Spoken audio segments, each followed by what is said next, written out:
everyone, and welcome to The Hash, another week of bringing you all the latest and greatest in crypto and culture, and bringing you ugly Christmas sweaters as well. I just wanted to point out my Vegemite sweater. You know, Australians understand the whole Christmas thing too, don't worry. So we're going to jump straight into it here. Wait, what have we got? Will, hold I that didn't up. get What the does that props say? notice today. I didn't. Can you read it? Merry Christmas, Merry boys Christmas. and girls. Boys and girls. Look at that. That is adorable. Wow. Very Where's the festive. pumpkin with the Santa festive. hat? The pumpkin Will? was destroyed. The pumpkin What? was destroyed. Did you have a ceremony? May you It had rest a in short peace. Death. That's brutal. Rest in Yeah. peace. I think I did that Rest backwards. in- But pumpkin Yeah. is no more. Next year. Wow. year. We had Sorry. our good times and we will always have the videos. So Mhm. let's dive straight Mhm. into it. First of all, introduction. You guys always watch the show, so you know who we are. Zach Seward, Will Foxley, Jen Sanasi. I'm Naomi Brockwell, and I'm throwing it straight to Zach to start off with. Interesting news from JPM. Enterprise blockchain is back, baby. Woo! Remember last time when crypto started pumping and then every bank, supply chain outfit, shipping magnate, and others started trying to get enterprise blockchain on the board? Well, we're seeing it all over again, this time from JPM and German manufacturing giant Siemens. JPMorgan working with its Onyx blockchain, which I believe is a private permissioned Ethereum thing, and Siemens trying to get on the board here. I just wanted to riff on the return of enterprise blockchain. I've been seeing a few things that make me think that someone is dearly trying to inject life back into the narrative of making blockchains work for business applications. Didn't work last time. It's going to be different this time. That's my question to Will. Will, what are your thoughts? I mean, did it ever die? I think it was just kind of dormant, right? Like they just didn't talk about it for a few years because this wasn't like in the headlines, so people couldn't talk about it. But I'm sure there was someone at JPMorgan who has been waiting for this moment for quite a while. I noted in the article that they have a few different clients lined up to use this protocol, like use this program from JPMorgan. So it's not like it's been gone. It's like just not been in the headlights. So we've had like new buzzwords come out like Web3 that have kind of replaced this enterprise blockchain narrative that was super popular in 2017 and 2018. And just like you said, Zach, like JP Morgan's kind of like the bellwether flag for this kind of conversation. JP Morgan's private Ethereum chain, basically. The idea here is like you can move money between different accounts, between companies, and somehow a blockchain makes it more efficient and it's a little bit more buzzy. So you can issue nice press releases around it. Jen, I'll give it to you. Yeah, I wanted to point to the part in the article that said, development represents the growing appetite among the world's major institutions to harness blockchain to improve efficiency and cost. And I had this deja vu from 2017. And then I was like, didn't I read a story quite similar to this earlier this week? I think it was HSBC and Wells Fargo. They said they were partnering to offer foreign exchange using blockchain. And so I was like, oh, here we go again. Is it going to work? I think, Will, you're right. It's beautiful. Just been dormant. It's beautiful. It's been dormant for a little while. And in that HSBC story, they spoke about a report that was recently released from Juniper Group that said the cost savings for commercial banks using blockchain technology will grow up to 3,330% by 2030. So I think as long as there are reports like this and headlines like the ones we've been seeing this year, the commercial banks are gonna, try and make it happen. And I don't think there's any problem with that. I just think it's like the board people at the banks who have like the special projects teams. They're like, this is my way out. This is my way to do something interesting. And that's whenever I see this headline, that's what I think of, like these special tasks teams at these huge corporations. They have nothing going on, but it'd be pretty fun to work in crypto. And so they kind of like sidestep and go in between the two things. And they create these blockchain roles that don't make sense at all. That's how I always think about it. I don't know. Do you agree, Naomi? I mean, it's interesting. This is kind of like the next evolution of enterprise blockchain, because the early partnerships we heard of, it's always like consensus with JPMorgan and consensus with this other bank and all these blockchain native companies partnering with these institutional players. And now you've got these institutional players saying, all right, we get it now. We're totally old school. You can partner with us. And so you had JPMs. They've set up their blockchain unit Onyx, which is kind of this interesting like dark data sharing company on blockchain, also making sure you can verify payments, all that sort of thing. And so now that they've already partnered with Consensus on this and have kind of got their unit fleshed out, now other clients are coming to them as the go-to resource and kind of bypassing like the blockchain native companies. It's very interesting to see them kind of maturing in this industry and being seen as the go-to experts in this field, because they haven't been, and they've missed the boat in so many ways on this technology. And it seems like they're playing a game of catch up, but now they're kind of seen as like these go-to experts, which is kind of interesting. But Will, you had a closing remark? No closing remarks, but can take us to the next story. All right, let's do it. Does that sound good? Does that sound pretty good to you? Yeah. Okay, I saw someone's hand, cool. but I'm making things up. I think it was me. It was Zach. Who raised their hand? Oh, was it? was me. Sorry, Zach. I totally. Zach, what was your closing thought? Zach, tell us your thoughts. Zach, okay. what you? I got. It's okay. It's okay. Well, let's go to Polkadot. Okay. Let's talk about Polkadot, which has given us 5 nice presents going into the Christmas season. 5 parachains have now launched on top of Polkadot. Polkadot, of course, is another Ethereum competitor, so to speak. Basically, they want to attract all these blockchain programs, whether it be DeFi, NFTs, maybe even enterprise stuff, onto its blockchain itself. They've launched through this parachain auction 5 different protocols on top of it. I'll hand it off to Zach to kind of give the nuances of it. But this is a pretty big deal for the Polkadot team and also for the Polkadot ecosystem, because basically now they have functionality. Now they have some projects working on top of it. If you want to be able to take a loan out, you want to do some like DeFi stuff or NFT stuff, you can now do it on Polkadot. You don't just have to use Ethereum or Avalanche or some of these other projects out there. Of course, Polkadot, the DOT token, was basically flat on the news of this launching, even though it was a pretty big deal. But we are kind of like in a mini bear slump right now, so maybe that doesn't mean much. Zach, can you kind of walk us through what this means, like 5 parachains launching on top of Polkadot? Yeah, it took me a while to wrap my head around Polkadot. I'm not going to lie. In terms of ecosystems, it's one of the more complex ones. So the thing that I always remember about Polkadot, we talk about layer 1 blockchains, which are the sort of the undergirding thing on which these applications, these lending or NFT applications exist. The thing about Polkadot is that it's like this layer 0, right? So it's a further abstraction level. And the thing about these parachains is that you can think of them as the layer 1s that live on the layer 0 that is Polkadot. So Polkadot has been in development for many years. It had its Kusama testnet, which was a big hit, and now it's sort of like ready for prime time. And I think what this means for the Polkadot network when these parachains went live is that like this is a new day. This is the dawn of a new era for Polkadot and a new model towards securing these various layer 1 blockchains. So zooming out, I think that's what this moment is about.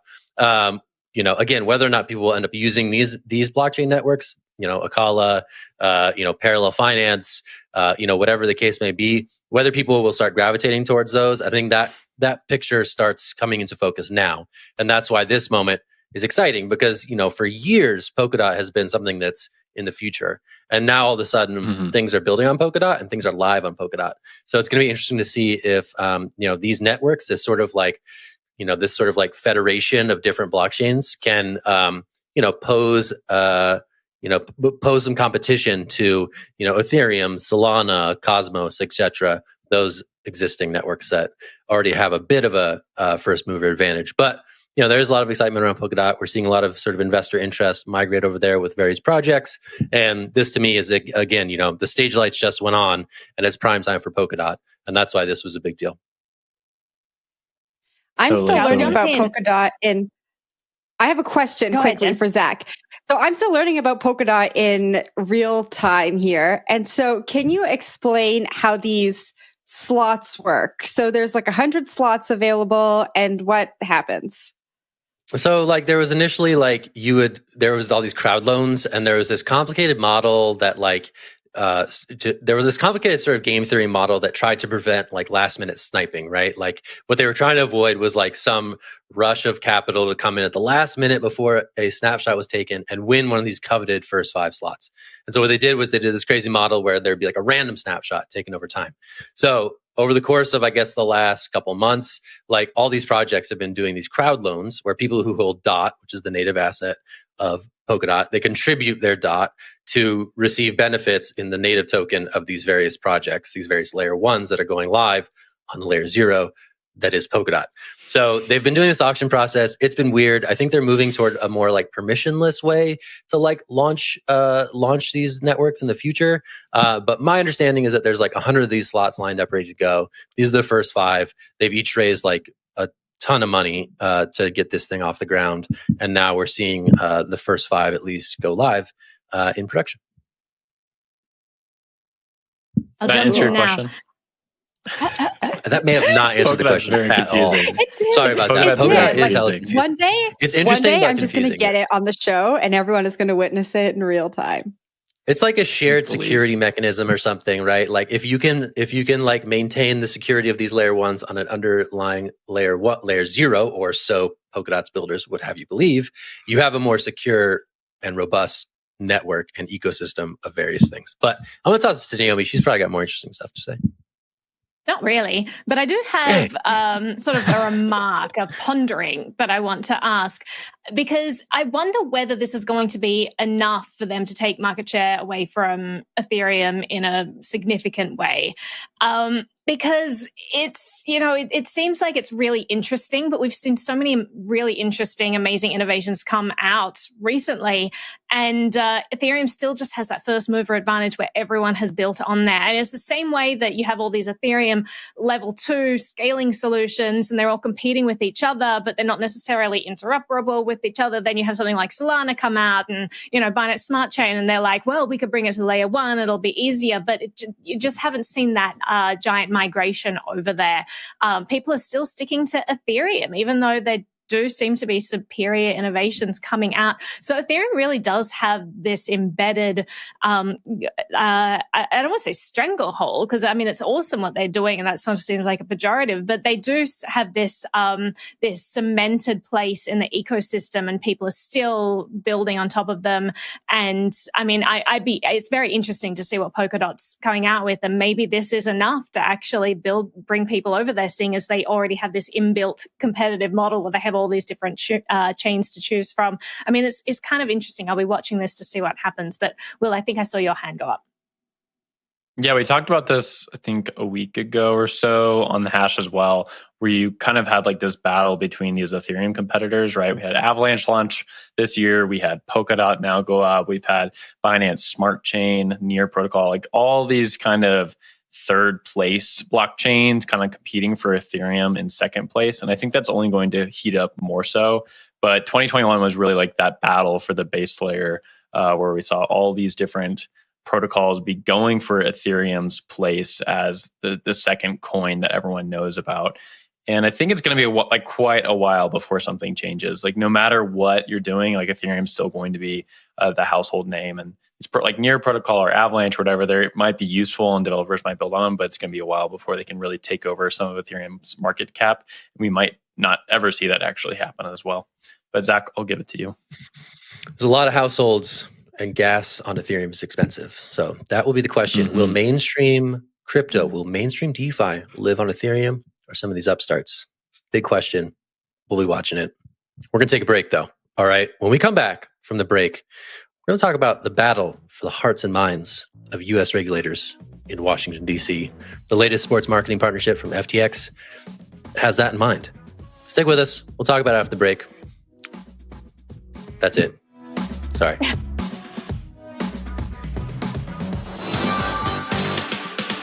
Hi, I'm Christine Lee. Zach Seward. I'm Michael Casey. I'm Christy Harkin. I'm Isaiah Jackson. I'm Serena Lynn. Hey, this is Will Foxley. I'm Teresa Santos. Hi, I'm Lawrence Lewitton. Hi, I'm Dorian Wayne. I'm Nicholas Day. Hi, I'm Kevin Worth. My name is Naomi Brockwell. I'm Jordan Muthra. Hi, I'm Galen Moore. Hi, I'm Brad Count. I'm Pete Paschal. Hi, I'm Jen Sanasi. You're watching. And you are watching. And you're watching CoinDesk TV. Welcome back, everyone. You are watching The Hash, and we're going to start off this block by talking about some sad news coming out from the Ross Ulbricht camp. Ross Ulbricht earlier this year filed a motion.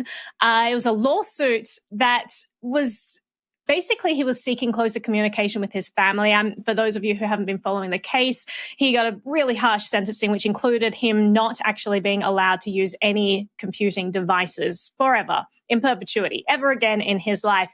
So he filed a lawsuit basically saying that he has no way to communicate with his father. And it's actually a violation of his religious beliefs, where he believes strongly that he needs to honor his mother and father. He filed this lawsuit. It was dismissed. It was just announced that they are not going to be upholding that, not going to be pursuing that. So very sad to see that. Interested to see what the Ulbricht family comes out with next, try and give some sort of clemency or easement of this ridiculously draconian sentencing. It's very difficult for him to have any communication with his family. He gets very few visiting rights, very few hours outside of his cell. Is not allowed any electronic devices, so he just can't communicate with the outside world. The only way that he can communicate is by people sending him letters, basically printouts of internet articles, things that you find interesting. So there have been a lot of awesome work in that regard, people sending him stuff.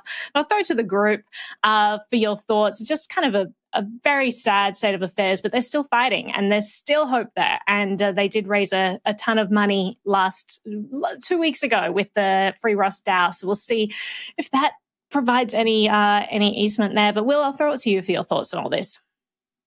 Yeah, I actually have a question for you. So notably, he can't use any electronic devices at all. Like that was part of the settlement, or that was part of the terms of the prison sentencing. And that kind of goes back to his role in creating the Silk Web or Silk Road rather.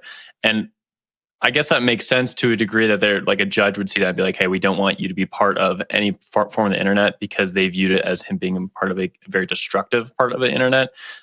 Whether you agree with that or not, I'm not interested in my point here, but I am wondering, like, how does he like tweet and how does he communicate with other people? Because he just had that NFT drop, and like he does have a pretty active Twitter account. Is that all through like pen and paper that's sent outside and then someone runs it for him, or? Yeah, so he communicates via phone with people who run this account for him. His family members do that, and he also communicates via written messages as well. So sometimes he'll pen blogs. He's written some really great articles. He's even done some inventing. Like if you look at his blog, he's been very productive in prison and coming up with all these systems, which is incredible because he doesn't have the research tools at his fingertips to understand what else is out there and compare. But he's still coming out with all this interesting stuff, and he's doing it all via pen and paper and sending that out or dictating it over the phone. And this system, I mean, it's important to realize that this system within the prison that he would be communicating with his father with, it's not even like an open internet system. It's a completely moderated, completely controlled system that has very, very slim functionality that would allow him to communicate, and they still won't let him have access to that. So it's really, really sad to see that. But Jen, I'll throw it to you for your thoughts. Yeah, for religious reasons or not, I mean, just put yourself in his position. Imagine not being able to contact your parents even over a heavily moderated messaging system. I've always had really high hopes for what could happen to Ross as the technology becomes more understood and as there's more regulation. And I've always hoped that possibly we would see some kind of reparation for him. But the verdict, and not even the verdict, the dismissal of this case has kind of squashed that. I mean, just the fact that this was dismissed, there was no conversation about it, and he can't speak to his father, just tells me that I don't think we'll be seeing that, no matter how much progress we see outside of the prison he's in. So it was a sad story for me to read this morning. Yeah, indeed. Zach, any final thoughts? DAOs fix this. I think it's going to be interesting to see if this DAO can actually do anything here. It doesn't seem like it, which makes me feel a little bit weird about that DAO, but it's cool that people are supporting and trying to get some funds to make change happen on this front.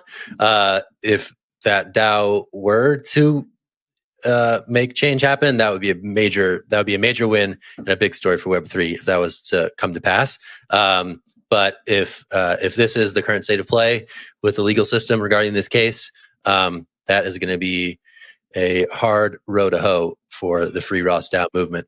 So I'm going to keep an eye on that. But this is an interesting development for sure. Jen, we'll toss it to you. All right, we're heading off to Washington, where FTX US has a few more sports partnerships. So they've struck a deal with Monumental Sports and Entertainment, whose properties are the Washington Wizards, the Washington Capitals, and the Washington Mystics. So this is all part of a plan to be more visible to regulators in Washington.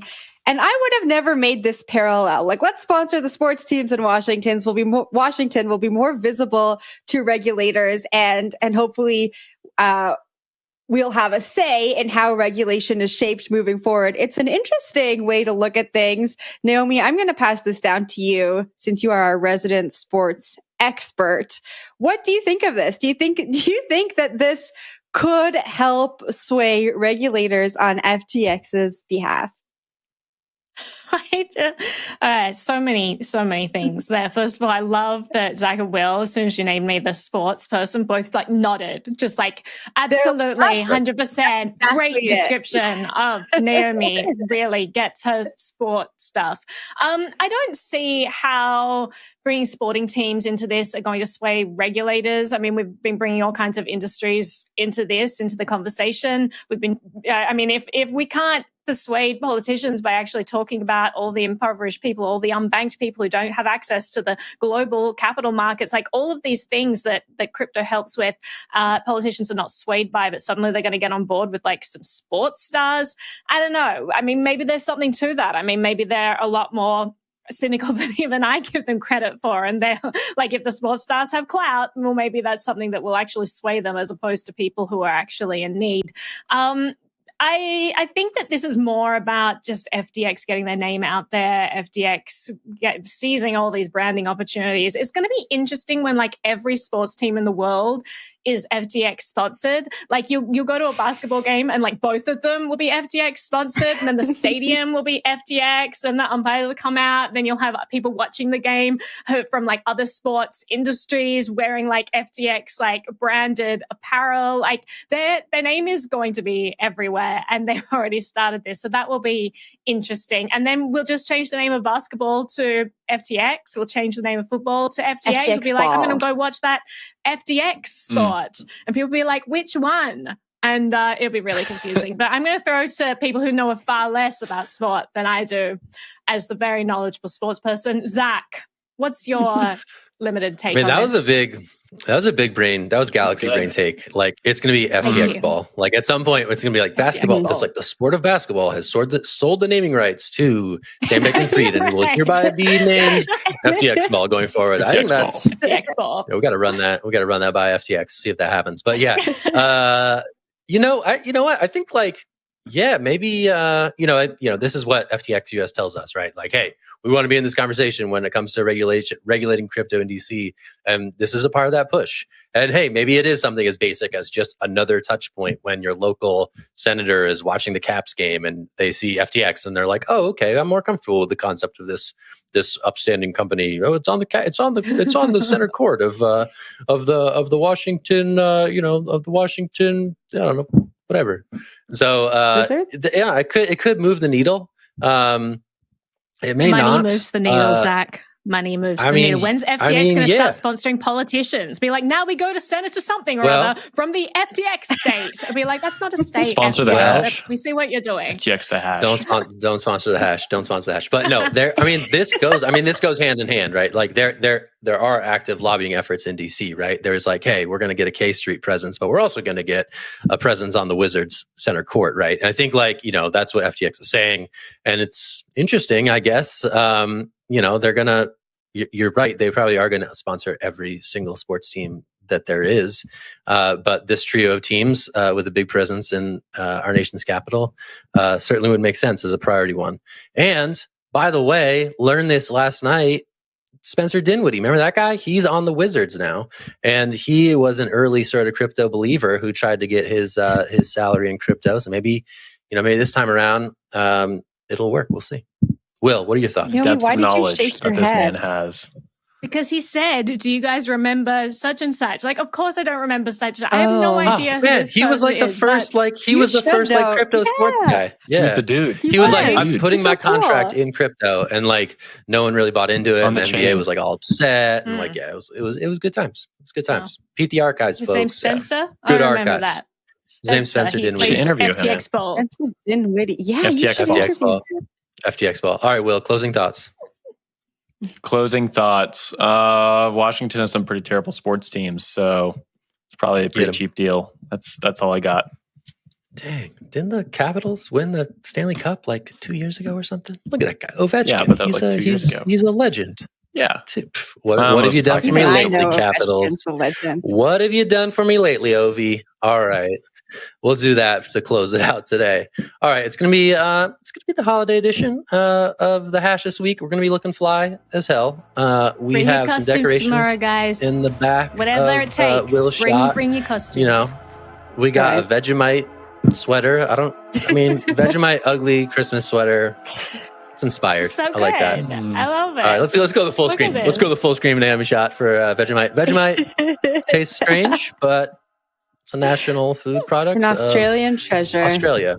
Yeah, It's all so we've shout out got, to guys. Vegemite. At least give us that. It's good stuff. All right, well, that's been the Hash for Monday. We'll be back tomorrow. I'm Zach, Naomi, Jen, Will. We'll talk to you about some crypto stuff and more on the Tuesday show. We hope you're having a great week already, and thanks so much. Thank you. Bye.